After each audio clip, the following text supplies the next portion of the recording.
Mission সফল হলে champions ট্রফিতে ২৭ কোটি টাকা পাবে শান্ত মিরাজরা। কোনো ম্যাচ না জিতলেও পকেটে ঢুকবে কোটি টাকা। শুরু হতে যাওয়া চ্যাম্পিয়ন্স ট্রফির প্রাইজ মানি ঘোষণা করেছে আইসিসি, যেখানে মোট পুরস্কার তহবিলে থাকছে ৬.৯ মিলিয়ন মার্কিন ডলার, বাংলাদেশি মুদ্রায় যা প্রায় ৮৩ কোটি ৩৭ লাখ টাকা। খেলা তো শুধু আর ছেলে খেলা নেই, ফুটবল হোক কিংবা ক্রিকেট, ফ্র্যাঞ্চাইজি থেকে শুরু করে বৈশ্বিক আসর, প্রাইজ মানির গ্রাফটা দিন দিন উঠছে উপরের দিকেই। ৮ বছর পর হাইব্রিড মডেলে পাকিস্তান ও সংযুক্ত আরব আমিরাতে শুরু হতে যাচ্ছে চলতি বছরের আইসিসির সবচেয়ে বড় ইভেন্ট। এবার দ্বারপ্রান্তে থাকা সেই চ্যাম্পিয়ন্স ট্রফির প্রাইজ মানি ঘোষণা করল আইসিসি। ২০২৫ আইসিসি চ্যাম্পিয়ন্স ট্রফির মোট পুরস্কার তহবিল হবে ৬.৯ মিলিয়ন, অর্থাৎ ৬৯ লাখ মার্কিন ডলার, বাংলাদেশি মুদ্রায় যা প্রায় ৮৩ কোটি ৩৭ লাখ টাকা। আইসিসি জানিয়েছে সবশেষ ২০১৭ আসরের তুলনায় অঙ্কটা বেড়েছে ৫৩%।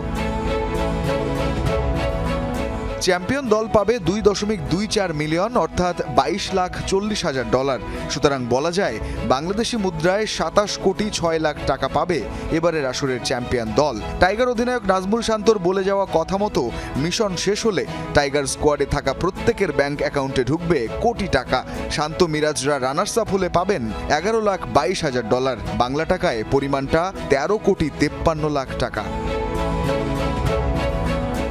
ফাইনালের মঞ্চে উঠতে ব্যর্থ হওয়া দুই সেমিফাইনালিস্ট পাবে ৫,৬০,০০০ ডলার করে, বাংলাদেশি মুদ্রায় সেটাও ৬ কোটি ৭৭ লাখ টাকা সমান। গ্রুপ পর্ব থেকে বিদায় নেওয়া দলকেও মোটা অঙ্কের টাকা পুরস্কার দেবে আইসিসি। ৮ দলের টুর্নামেন্টে পঞ্চম ও ষষ্ঠ অবস্থানে থাকা দুই দল পাবে ৩.৫ লাখ ডলার, অর্থাৎ ৪ কোটি ২৩ লাখ টাকা করে।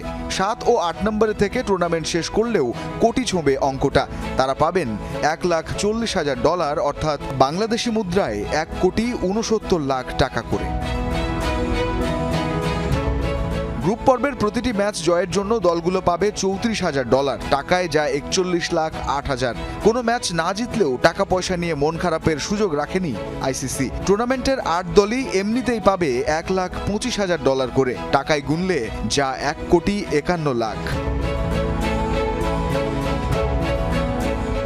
রঞ্জন শান্ত, যমুনা স্পোর্টস।